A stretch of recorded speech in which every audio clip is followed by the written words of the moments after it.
I'm not saying anything at the moment because I'm giving you a little bit of taste of what I'm sat looking at. Okay, it's a gift. Every time I come to ballet, I want you to have a little bit of that gift. Just pretend you're here.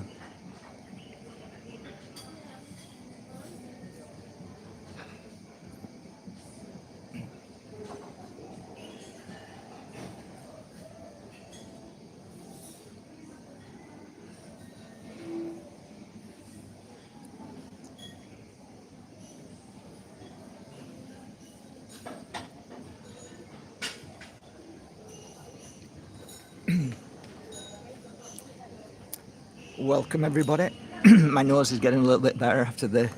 I do it every year. Mind you, my daughter always says that's because your nose is closer to. It's so big, it's closer to the sun, Dad. Ah, you cheeky monkey.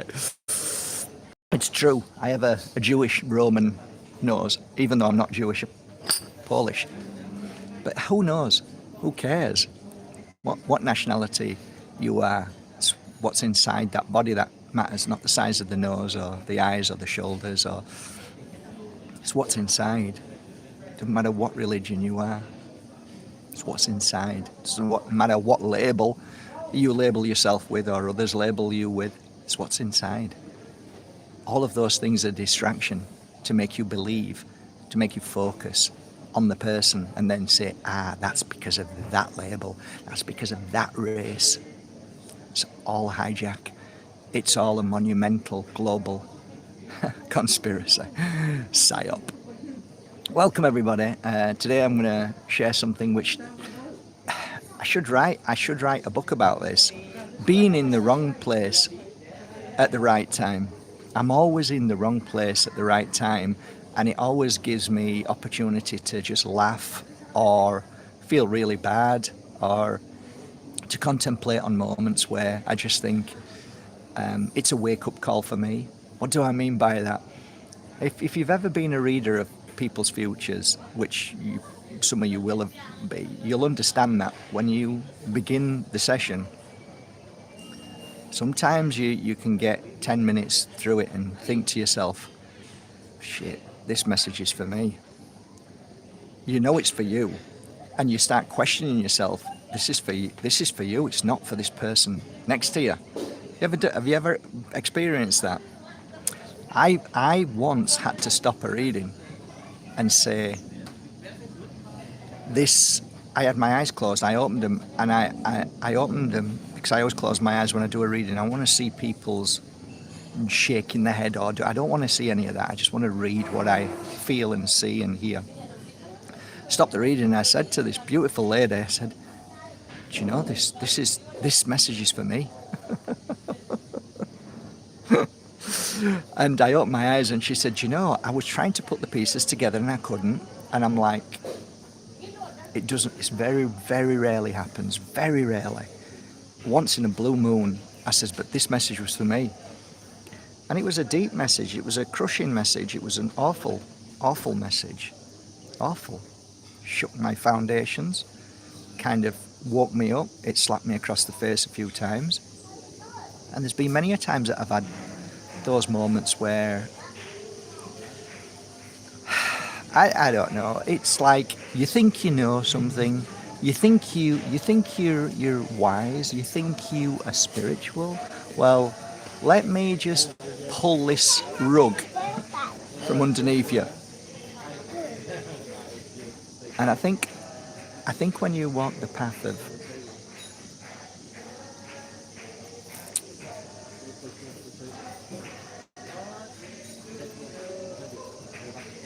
a little bit noisy at the moment. Everybody stood around me now. Just hang on a minute.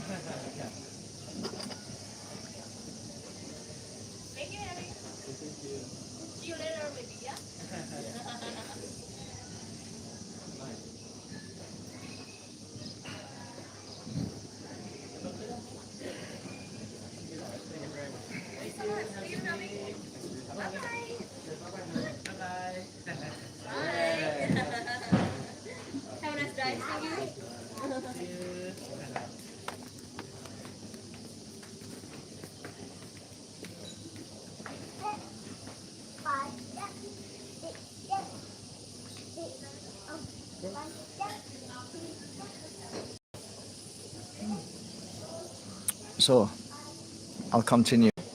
That moment where you think you've got it all, you know it all, you think you're in control. And my second mentor Shirley always said to me, when you truly walk a path of spirituality, when you truly walk a path of awakening, ego cannot be there, because you'll surely have the rug pulled from underneath you.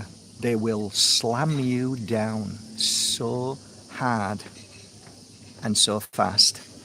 They will shake you up and remind your ego, remind the brain. And that's happened to me many a times. I tell you something, I don't know if I've ever mentioned it to you or not, as I do try and be as open and honest as possible about my life. At the time, I never told you about it because I thought it was too raw, and it wasn't that it wasn't ethical, it wasn't moral to talk about it at the time. But many years ago, when I started doing this healing work, I started getting the confidence through my clients asking if there's any way they can feel the healing, but in a way that it's not as expensive, because my healing sessions were like, at that point, €60 for an hour, because I needed to pay a mortgage and stuff. So I said, that's a good idea, but I'm not so sure if I'm ready to do it or not. And the more people asked, the more I thought, okay, I'm going to take the brave step and start a circle night. And I decided to do it at Tamisa Golf in Fuengirola. And I always remember the first night, there was about 35 people in the room. And I gave a talk at the beginning, an uplifting talk, when I felt the energy was right in the room. It was when the energy was high enough in the room, when it got past everybody's heads, so the energy rises in the room, so you've got good energy. And then I do a healing session where everybody put my hands on either their heart, their shoulders, their head. And afterwards, they're all in meditation while I'm doing it. So they're all meditating to the music that I had. And switched the lights back on, and then gave a talk at the end, an uplifting talk. And everybody gave me a hug and said that was absolutely beautiful. I'm like, was it? Right, Mark, it was beautiful. And they were saying the experiences they were having in that room was phenomenal. I'm like, okay, good, I did a good job, because I was panicking, thinking, can I get the energy right in a big room like this? So I never looked back, and I started doing flower readings. I started doing past life readings, basically trying to attune to you and your past life, if there's anything there that would kind of like, my God. I remember reading for a lady, right, and there was never a moment that I'd sat and try and tune to your past life. Not that I'm into it at all, I'm not, but somebody asked, would you try it? And I said, I'll give it a go. It's just like doing a reading, but trying to look at their past life. There was not one person who was Cleopatra, not one. There was not one person who was a spiritual healer in Lemuria. They were all normal people, carpenters, mothers, cooks, cleaners, and like I just say, you fell down the stairs. You felt it, like I saw this woman falling down the stairs, and I said, it's affected you to this day, and you're frightened of stairs. And when I opened my eyes at the end, when I'd finished, that like people were coming up to me saying, I never knew why I was so frightened of stairs. I'm like, why? What did I say? You said that I fell down some stairs. I said, because like if you're reading for 38 people, you don't remember what you've said. It just comes and goes. But a lot of people were saying, oh my God, this is the weirdest thing. I keep getting a dead right arm. And you told me that I lost my right arm, and my right arm never seems to function. It's always been weird. It's like, so where am I going? Where am I getting to? I'm getting to a point where I decided to do something which was called the ritual, which I'd seen shamans do while I worked with them. But I wanted to do it in my way. I know how to cleanse the room. I know how to create a circle. I watched Gerardo do it, and he was a fantastic shaman, and I watched him many times do it, and entered into that circle, and I basically decided to use my way of doing it. I wanted to do it my way, so I created this circle out of flowers, out of vines, and so on, and I spent a couple of hours in that circle trying to get the energy so nothing negative can come in there. So imagine there's about 50 people that night, and my wife then, Susie, wanted to come. I'm like, yeah, sure. You want to come? You come. She decided whether she would. I never asked her to do anything. Never. I mean, I think she's only probably had 3 readings with me for the time that we were together. Because she was always happy in her own world. She wasn't miserable. She was getting on with life. She was working in Tickle Pink. She was happy. I was upstairs. It was fine. So I know my cards, my Carl Rorik cards. My Carl Rorik cards was given to me by my first mentor, who was a Wiccan high priestess. She had her own. I said to her, could you share with me your interpretation to what the cards mean? I don't really want your interpretation, but it would be really nice for you to you give me those interpretations. Now, some of them I kind of went, yes, that feels right. And sometimes I felt, no, that doesn't feel right.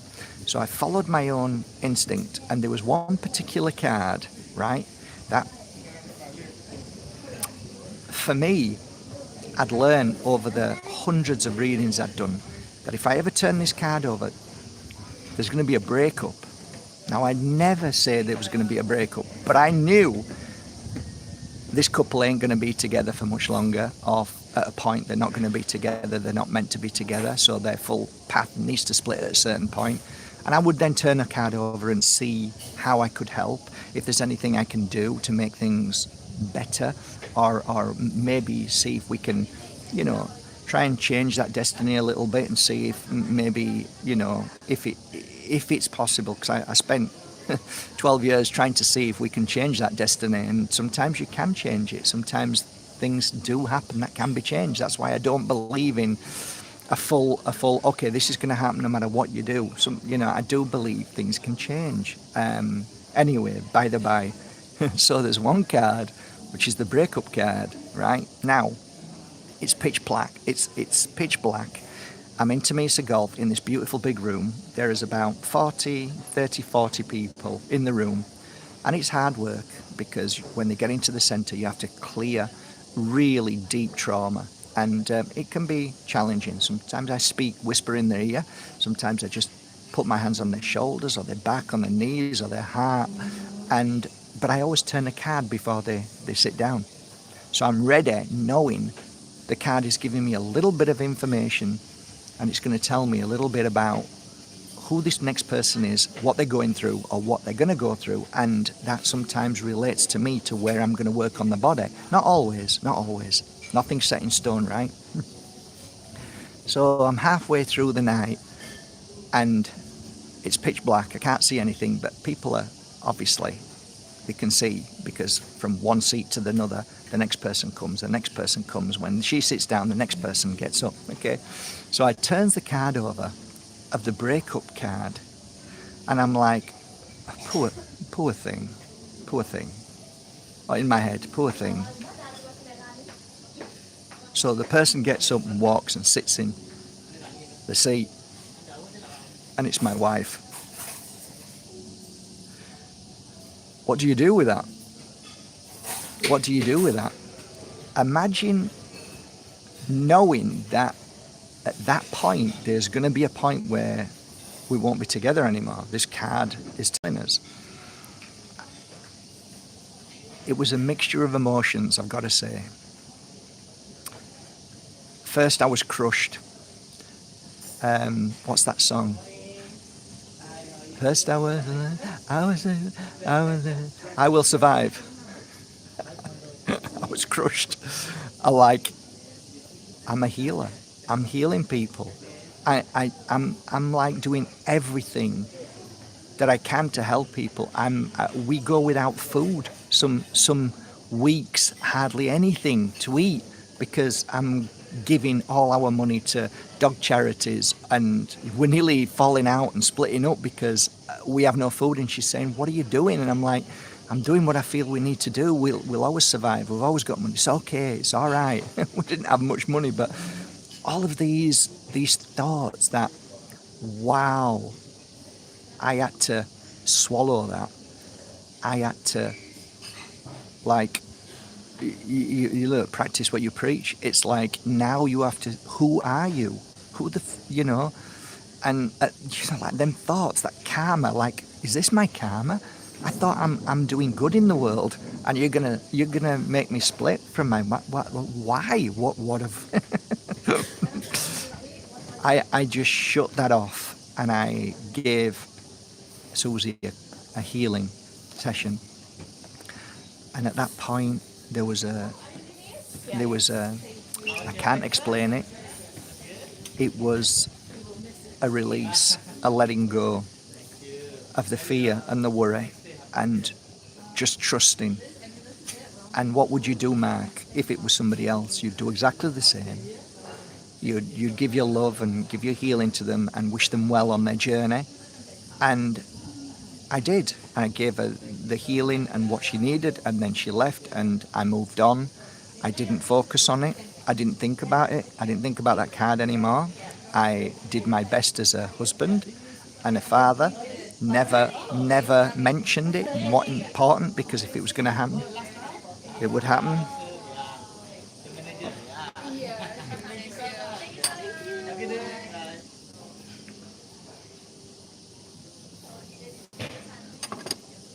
Sorry, that was just a bit loud and confused. I couldn't even hear myself, sorry. So that went by, and I remember Dodie came. I don't know why she came, but Dodie came and wanted to learn tarot readings with me. Don't know why she came. She's been a tarot reader for years, probably 10 times better than me. But it was a humbling experience, and the one thing that kind of bothered me when she came, and she said to the group that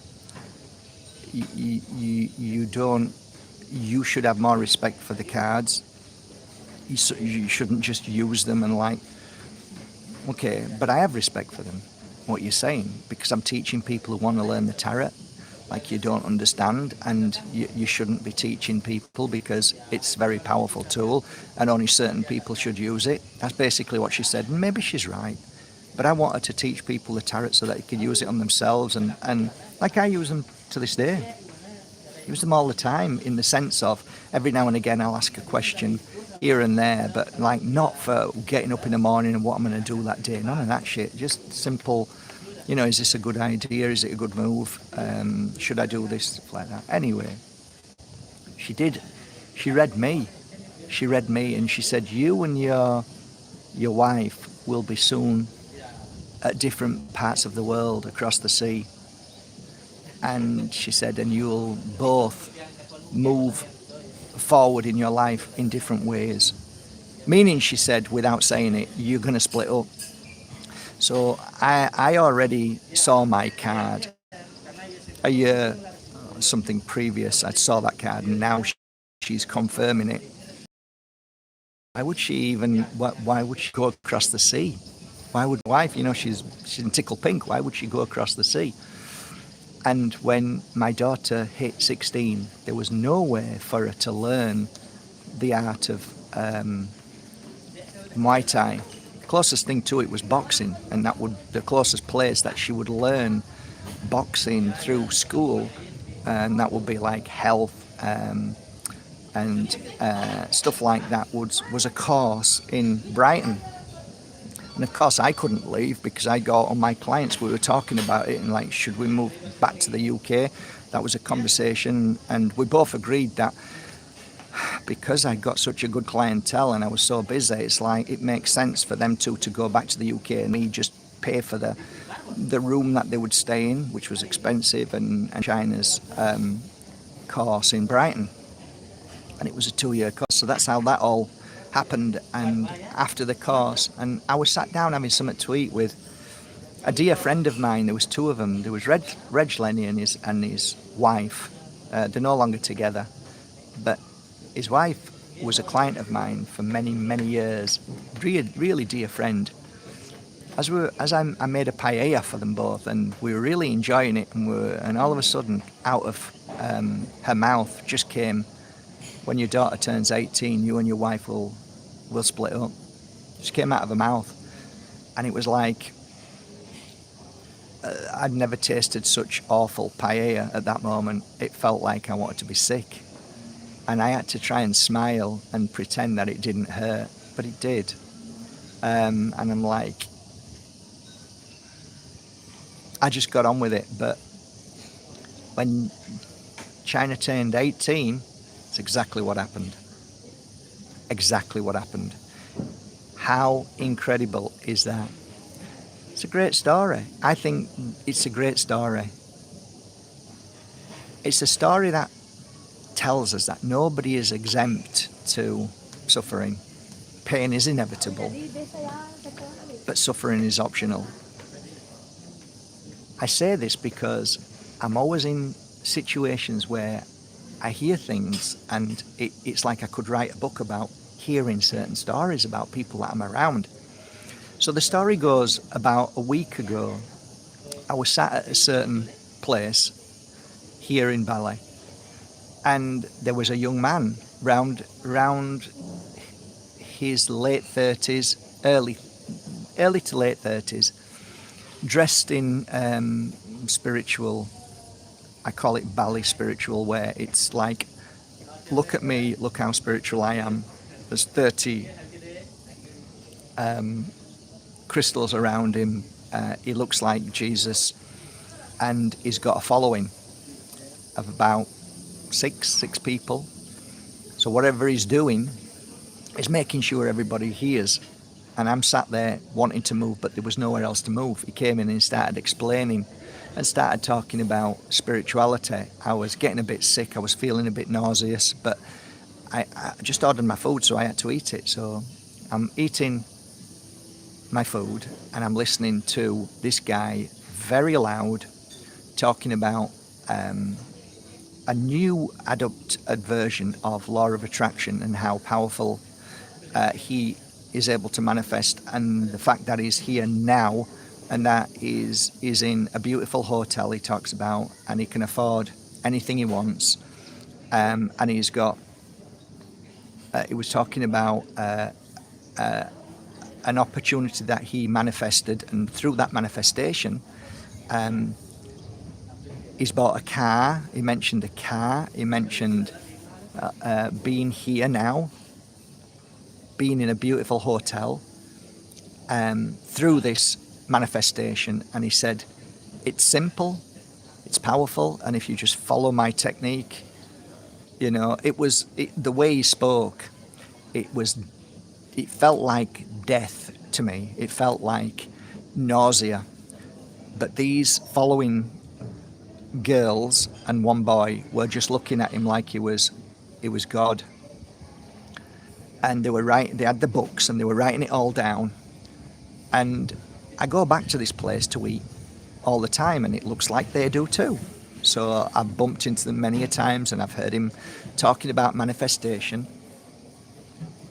The strangest of things happened, and this guy was on the phone, and literally I was sat there and I was drinking. I was just drinking whatever it was, a drink, and this guy was pacing up and down the grass, and he was on his phone, and I'm like, I know when somebody's in turmoil. I know when somebody's in absolute shock. I know when somebody is screaming for help inside, and they're pretending not to. And I could almost feel his tears. And he's on the phone, and I'm thinking, I actually felt really sorry for him, because he's talking to somebody and he's trying not to show his emotion, but he looked like he was dying. And what I gathered, what I could hear is whatever, because I heard him say something like, can't remember the exact words because I'm just kind of overhearing, and he's kind of quiet, but he's very close to me and he didn't know. They've pulled out. They've pulled out. And I heard that word, and then I realized that what he talked about a week ago was what's just happened to him. And he was talking to either his mum or his dad.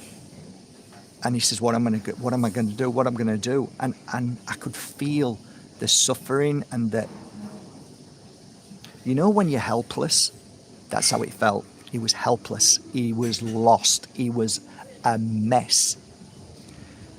And you might laugh, you might giggle at that. I don't giggle at stuff like this anymore. I don't find it funny. I don't like karma, the word karma. I don't like none of it. But what it certainly showed me is that nothing is set in stone. If somebody says, I'm buying your house, if somebody says, I want you to be part of this company and we're going to pay you so much, you're going to be center of attention, we're going to, you know, do this and do that, or we've got a contract for you, you're going to be famous or whatever this lad was told and that he manifested, he's now on the phone to the one true person that he could really trust in. The one true person that can only help him. And who's that? His mum or his dad.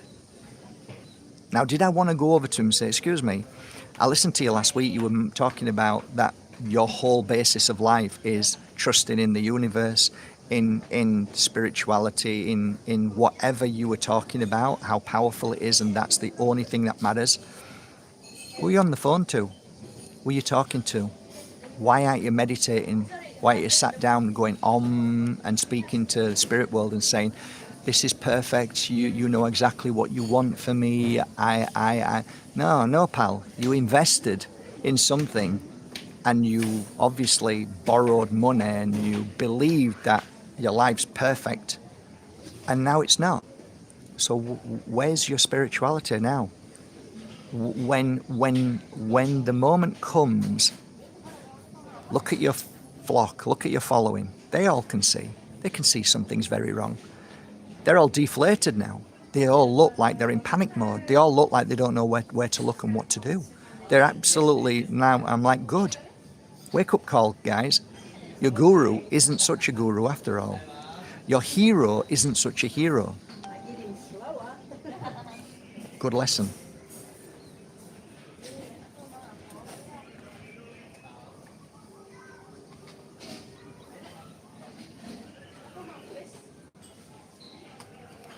So I go back to my original message. Spirit will always pull the rug from under you when you think you're all smug and you've got it all sorted, you know it all. You are connected to the spirit world and you have a direct line to abundance. Yeah, not so much. So the older I get, the more I respect the flow, the more I am grounded, the more I have ammunition to know that at any time things can change. Nothing is set in stone. Things do happen when they're meant to happen. But the point being is that life should be not just an adventure, but it should be also that you are flowing with whatever comes your way, whether it's a quiet, gentle stream or it's a hurricane. You're prepared, you accept both, because there are greater reasons than we could ever truly understand. There are things that happen that are beyond our true understanding completely. We might see 1% of what we, now I get it. There's far more than what you get. What you get is just a glimpse of the many intricate, sometimes beautiful, sometimes tragic moments of life that steers everything into its own unique way. Every action, really. When you understand that, then you understand why the Buddha said every reaction or every action has a reaction.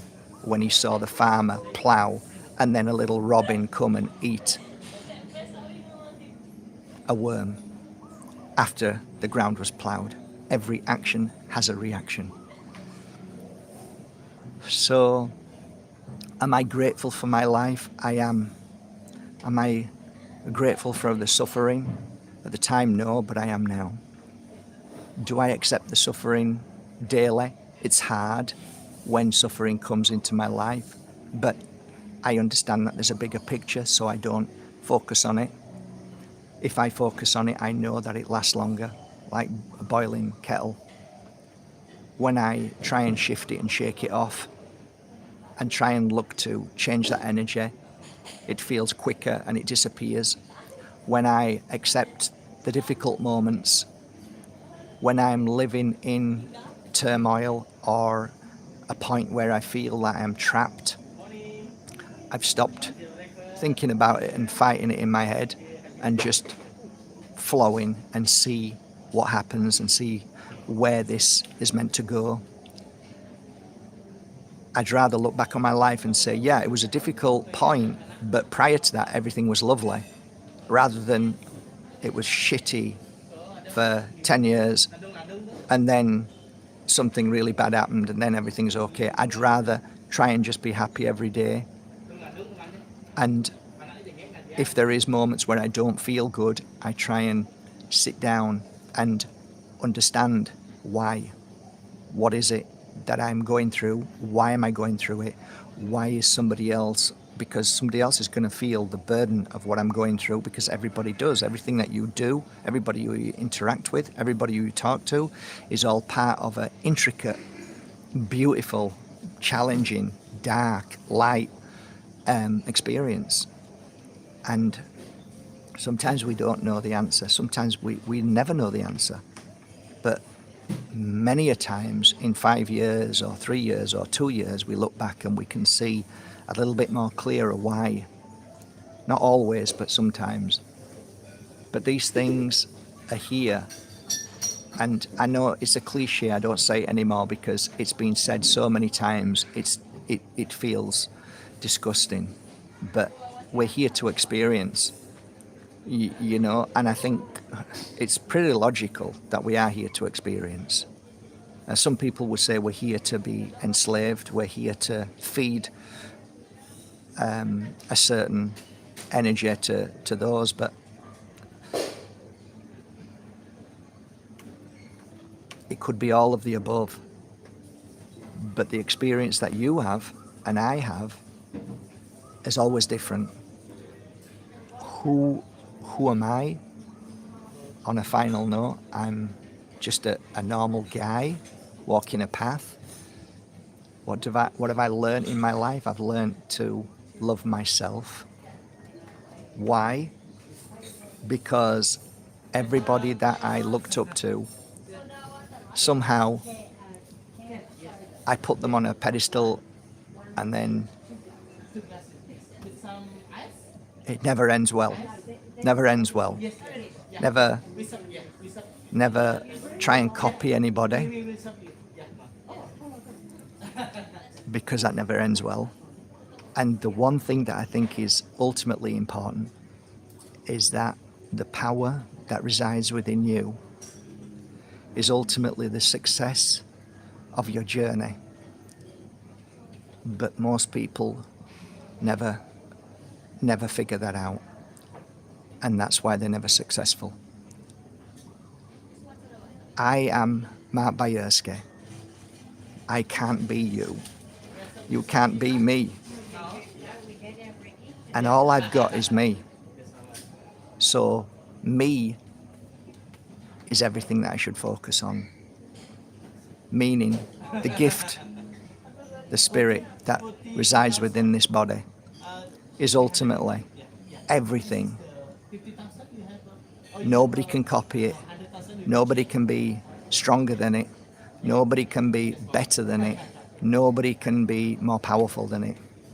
Because I'm unique. And so are you. I can't be you. I can't be better than you. I can't be stronger and more powerful and more gifted than you. I can't do any of those things, no matter how hard I try. Once you understand that, you break free from the prison that has been manipulated to you to believe in gurus, the best football player, the best singer, the best actor, the best governance in presidents and dancers and people. That's been done deliberately. So you never truly focus on how powerful and amazing you are. Once you know who you are and how powerful you are and start walking those footsteps, you become all what you thought somebody else was. That's my message today. With love. With love. Shut up now.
Okay, well, I'm wishing you all a lovely day.